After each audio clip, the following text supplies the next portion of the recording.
policy choices they're given, though, because one of the things that I think is interesting about the study I was referencing is that basically the young people hate Romney and Obama. Right. So what are they going to do? They may feel that way and they may have these rebellious instincts, but there's going to be no way for them to express that at the ballot box. And I think that's why even if my generation is trending libertarian, I'm sorry, but if Mitt Romney is the alternative to Barack Obama, that's kind of a problem.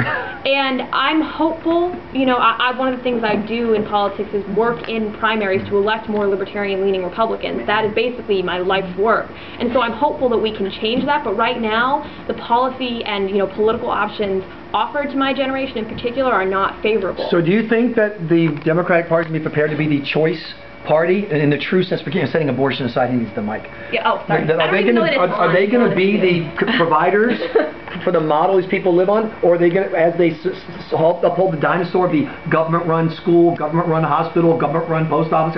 Are they really going to? Are they going to get her generation? They may not yet. 25-year-olds don't need health insurance for the most part. So when they hit 30. I pay a lot for mine, but we have health insurance. Yeah. Right. But anyway. And as I mentioned, I'm in the same boat. When they hit 30, they have a family, all of a sudden it's going to hit them. They need health insurance. So you think they'll run to the post office model to make sure that people have it? It's a metaphor. Yeah, I know it's a metaphor, but I think, you know, where did this whole idea of the iPod, it came out of government spending. No, it didn't. Yeah. Are you kidding me? What? Steve Jobs? Did you not read his biography? Oh my God. He was in the room with Obama laughing at him, saying, you can't be serious about this, can you? I'll make the argument. The iPod, the success of the iPod depends on the internet. Without the internet, there's nothing on your iPod. It's just So thank you, Al Gore. Al Gore gave us the internet, which gave us Steve Jobs. The internet came about because of government spending in the early 1960s. Military spending, government spending. Exactly, but still government spending, which you people all reject. Except for when it comes not on the military. But I'm not the healthcare. Yeah, the post office let it die. Okay, you got the iPod, you got email, but again, there's an infrastructure that's there. Somebody is regulating that infrastructure. Somebody developed that infrastructure. Yes, Steve Jobs was a brilliant man. He did a lot of good stuff. Without this thing that this government, you know, a bunch of bureaucrats came up with 40 years ago, there would be nothing there. We're running out of time. We're running out of time. I want to get, you've seen the two challenges. You've heard her question about the libertarians. As you look to the future, as you look at the debate between these cliches, who is going to win? Is the desire for the protection and safety going to outweigh the desire for the individual choice in I want what I want when I want it as a fundamental cultural thing? I am against the idea that anyone wins.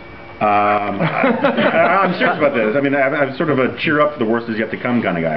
And no, but I'm kind of serious about this. Look, the fundamental problem with capitalism, or the great thing about capitalism, let's start there, is that it is the best and really only system ever conceived of in the last 1,000 years for maximizing happiness and peaceful cooperation between people. The whole Marxist notion of it is completely wrong. And my favorite essay in the whole history of libertarianism is this essay called I, Pencil. And it's written from the perspective of the pencil. It's a great piece. Leonard Reed, 1958, I think. And it says, I am an Everhard in favor, pencil, am I, blah, blah. And he points out, the pencil points out, no one knows how to make a pencil. No one. Not even pencil manufacturers know how to make pencils. No one knows how to make an iPod. No one knows how to make any of these things. The people who make these things, they put together the last 1 or 2% of the ingredients. And he says, you know, my paint comes from Delaware, my wood comes from Indonesia, the rubber comes from, you know, Malaysia, the graphite or lead or whatever, because who knows what's in pencils, comes from wherever. And all of these people who don't even speak the same language, who live in hostile countries, they work seamlessly and cooperatively to produce a pencil that costs less than a penny. Right? Imagine the government tried to create a pencil program, right? There's a guy at the British Museum who a few years ago built a toaster from scratch, literally from scratch, like forged the tin, galvanized the rubber, however you make a toaster, right? It was a really shitty toaster, and it took him 6 years.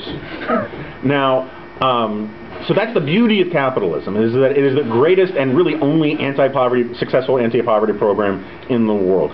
In the last 70 years, the number of people in absolute poverty around in the last 30 years since 1970, the number of of people in absolute abject poverty has dropped by 80% worldwide. And that is because of markets, not the UN. I mean, the UN has done some okay inoculating babies, that's all very good stuff. But it is because of the wealth creation of markets.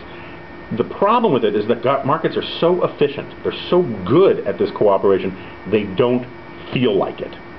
And so people are constantly looking for government to make us feel like we belong to something. It is the fundamental category error of politics. Libertarians never make it, conservatives rarely make it, liberals make it all the time. It's this idea that government can love you.